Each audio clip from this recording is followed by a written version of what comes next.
আগের ম্যাচে 4 পরিবর্তন থাকলেও এবার শক্তিশালীভাবে কামব্যাক করতে নামছে বাংলাদেশ। পাকিস্তানের বিপক্ষে ডু অর ডাই ম্যাচে বাদ পড়ছেন মোহাম্মদ সাইফুদ্দিন, তার জায়গায় ফিরবেন তাসকিন আহমেদ। সুখবর আছে লিটনকে নিয়েও সাথে আসতে পারে একাধিক রদ বদল। বোলিং ব্যাটিং দুই বিভাগে আসবে পরিবর্তন। সব মিলিয়ে অঘোষিত সেমিফাইনালে কেমন হতে যাচ্ছে বাংলাদেশের একাদশ, সেটাই জানবো রিপোর্টে।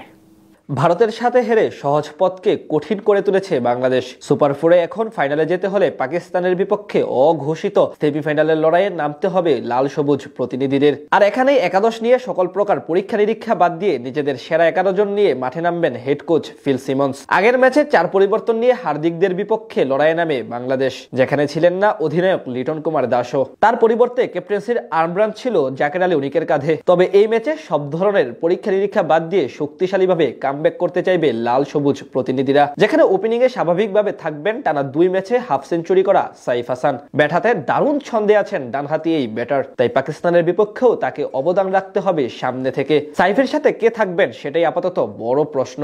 আফগানদের বিপক্ষে অর্ধশতক করলেও এখন পর্যন্ত নিজের সেরাটা দিতে পারেননি তানজিদ তামিম, তাই তার জায়গায় পারভেজ হোসেন ইমনকেই দেখতে পাওয়ার সম্ভাবনা আপাতত সবচেয়ে বেশি। 3 নম্বরে ইনজুরি কাটিয়ে ফিরতে পারেন নিয়মিত অধিনায়ক লিটন কুমার দাস। সর্বশেষ ম্যাচে ছিলেন না তিনি, তবে সেমিফাইনালের লড়াইয়ে যে কোনো মূল্যে খেলতে চাইবেন এই উইকেট কিপার ব্যাটসম্যান, পাশাপাশি রাখতে চাইবেন গুরুত্বপূর্ণ অবদান। 4 নম্বরে থাকতে পারেন ডানহাতি তাওহিদ হৃদয়। লঙ্কানদের বিপক্ষে ম্যাচে অর্ধশতক পেলেও ভারতের সাথে নামের প্রতি সুবিচার করতে পারেননি তিনি, তাই স্বাভাবিকভাবে এই ম্যাচে তার প্রতি বাড়তি চাওয়া থাকবে সকলের। গুরুত্বপূর্ণ 5 এবং 6 নম্বর পজিশনে থাকতে পারেন শামীম হোসেন পাটোয়ারি এবং জাকের আলী উনিক। এই ম্যাচে সবচেয়ে বড় দায়িত্ব পালন করতে হবে এই দুজনকে, কারণ মিডল অর্ডারের পাশাপাশি ফিনিশার হিসেবেও তাদের উপর অনেকখানি নির্ভর করবে টিম টাইগার্স। স্পিন বিভাগে আসতে পারে একটি পরিবর্তন। ভারতের সাথে বেশ খরচে ছিলেন বাহাতি অফ স্পিনার নাসুম আহমেদ, তাই তার জায়গায় আবারও একাদশে সুযোগ পেতে পারেন দুর্দান্ত ছন্দে থাকা অফ স্পিনার শেখ মাহাদি হাসান। তার সাথে থাকবেন আগের ম্যাচে দারুণ ভেলকি দেখানো লেগ স্পিনার রিশাদ হোসেন। এই ম্যাচে সবচেয়ে বেশি নজর থাকবে তার উপর।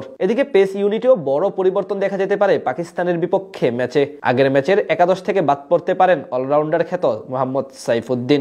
ভারতের সাথে 20তম ওভারে ভালো করলেও সব মিলিয়েছিলেন অনেক বেশি ব্যয়বহুল, তাই তার জায়গায় প্রত্যাবর্তন করতে পারেন স্পিড স্টার তাসকিন আহমেদ। তার সঙ্গে থাকতে পারেন তরুণ তানজিম হাসান সাকিব, তিনি অবশ্য আছেন দারুণ ফর্মে। তবে ডু অর ডাই ম্যাচে আলাদাভাবে অবদান রাখতে হবে কাটার মাস্টার মুস্তাফিজুর রহমানকে। সব ঠিক থাকলে এই পরিবর্তনগুলো নিয়েই লড়াইয়ে নামতে পারে বাংলাদেশ, যে ম্যাচ জিতলেই ফাইনাল খেলার হাতছানি দিচ্ছে টাইগারদের সামনে।